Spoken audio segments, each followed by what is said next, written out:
Con lừa lên thật khổ vậy. Mấy nhựa. Làm sao? Hay tao làm chứ nàng hốt lạc. Hốt đi đó. Hốt đi đó.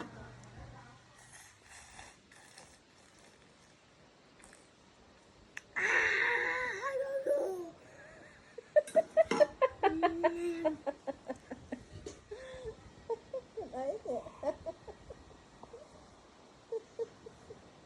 Hốt đi đó mặt đi cho ai? Hốt đi đó. Cái gì vậy? Hốt đi đó. Ate. Ăn nữa. Ai đây, ai đi trang được tung lên là bowling trang hết rồi. Anh biết mình tay không hơi này. Nó hiện cái đai ôn.